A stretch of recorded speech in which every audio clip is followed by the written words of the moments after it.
Emergence of a new front-runner, along with some high-profile attacks, setting the stage for what was already sure to be an interesting night. And with the Iowa caucuses just around the corner on January 3rd, expectations for tonight's showdown as high as ever. Joining us now, we're pleased to welcome the Vice Chair of the Democratic National Committee and the Mayor of the great city of Minneapolis, Minnesota, R.T. Rybak. Mr. Mayor, good to see you. Thanks very much for being with us tonight.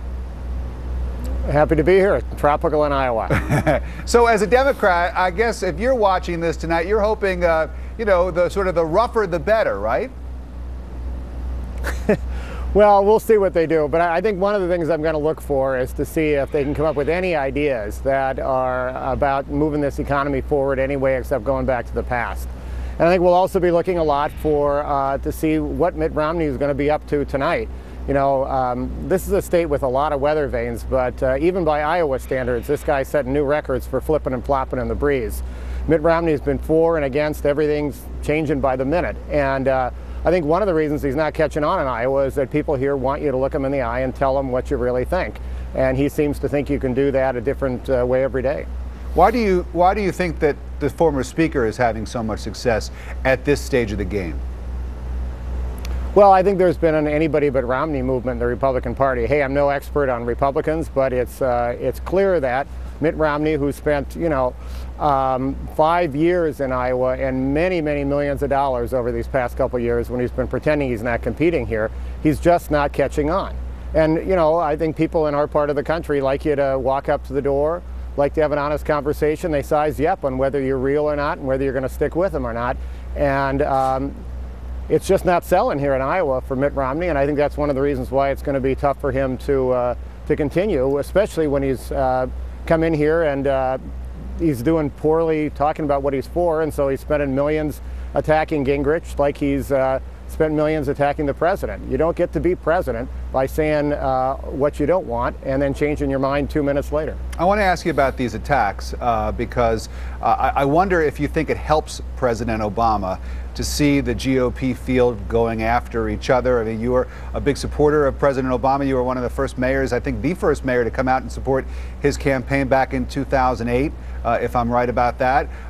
Is he helped by Newt Gingrich and Mitt Romney and anybody else sort of going after each other? Well, I probably won't make news by saying I'd rather have them attack each other than the president. But I think one of the things that has really happened is that people have stood back in the country who aren't decided and have looked at these debates, and they've seen some incredibly extreme positions being taken by the candidates and the types of things people cheer about in the audience, booing a gay soldier and that sort of thing. And I think Americans have enjoyed the carnival atmosphere, frankly, of these debates, but it's really exposed the fact that there's not a lot of new energy coming from this party. I mean, the fact of the matter is, the country really needs people to come together. And right now, we have a clear choice. The president went to Kansas to talk about fairness, but he's backing it up with actions in Washington. He's trying at of all times, the holiday season, to do a middle-class tax cut that's going to put $1,000 in the pockets of every middle-class American, and the Republicans are stopping it seemingly solely because they don't want the president to succeed. Politics is one thing, but doing something that is going to hurt middle-class America is another thing. And I think generally not only is Romney not catching on, the Republican Party isn't catching on.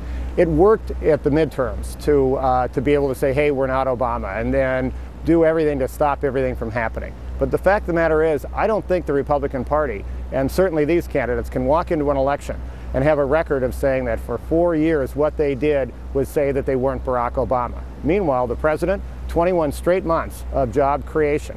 That's a record that's a whole lot better than the monthly loss of 750,000 jobs when he took office. And yet, Mr. Mayor, as we wrap up here, the president's approval ratings remain very low.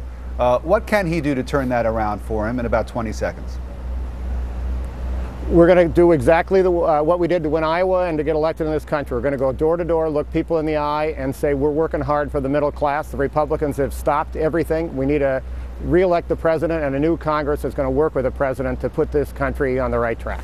R.T. Rybak is the mayor of Minneapolis. He's the vice chair of the Democratic National Committee, and he's feeling a little bit warmer than he usually is back home, joining us tonight from Iowa. Thanks very much. Good to talk to you, sir. Thanks a lot.